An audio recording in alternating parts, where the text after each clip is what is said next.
Hi, welcome to my next video. This time I wanted to show you a new illustration from my Tokyo at Night series, in which I am portraying Tokyo streets at night. Just a little bit of a warning before we start, this video will contain a lot of sped up footage, so you have been warned.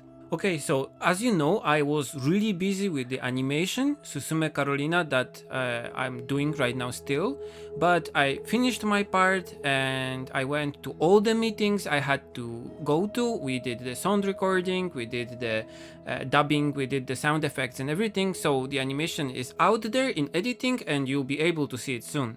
And it also means that I was able to go back to some of my projects. I will be doing my comic and I'm doing now the Tokyo at Night series again, because I still have some cool photos I took in Tokyo that inspire me to make new watercolor illustrations.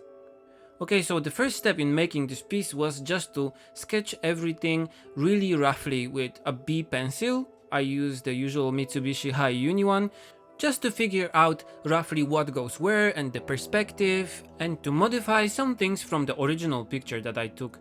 This is, by the way, a place near Kagurazaka where we walked with Kana a lot. So one day I just took a camera and made a lot of photos in the night. In this place I especially liked the vegetable shop that was selling stuff despite the late hour, and the sentō, so the public bath that is on the right side. This is the building with the Japanese style roof.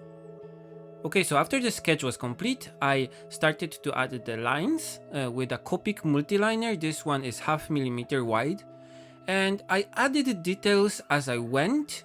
I was looking at the reference photo all the time just to see how the buildings are made, what details go where, just to get this additional bit of realism there. I especially like the billboard of the shop that's there because it adds nice bright detail with text, which is always good for realism in this kind of scene.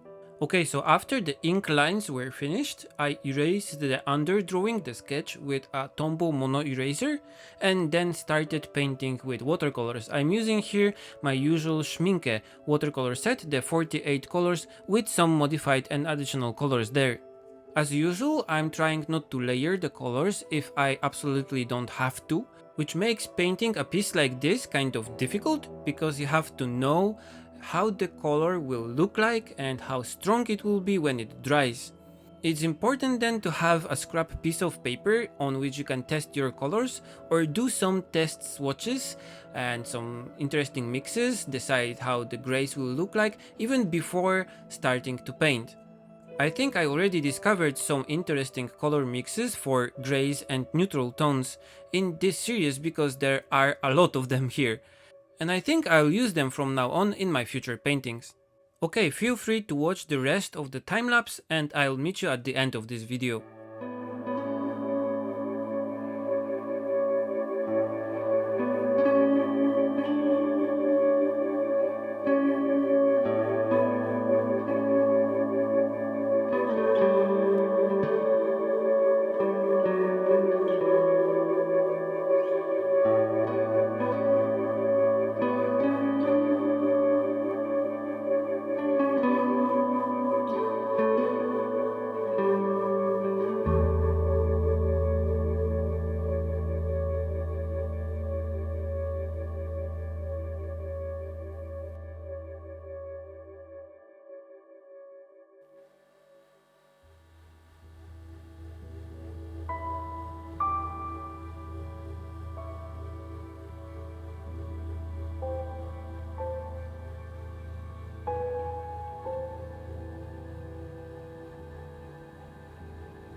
Okay, so after the watercolor painting was done, I decided to add some white details here and there, and I used the Dr. P.H. Martin's bleed proof white for this.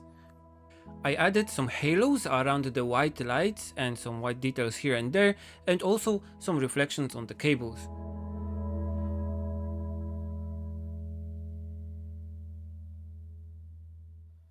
Okay, so that's how the picture looks finished. You'll be able to see it in better details on my blog. I will also put it on my Society 6 website so you can order a print. I hope you liked this video. As always, feel free to comment, share and subscribe, and you can also support me on Patreon. See you in the next one. Bye.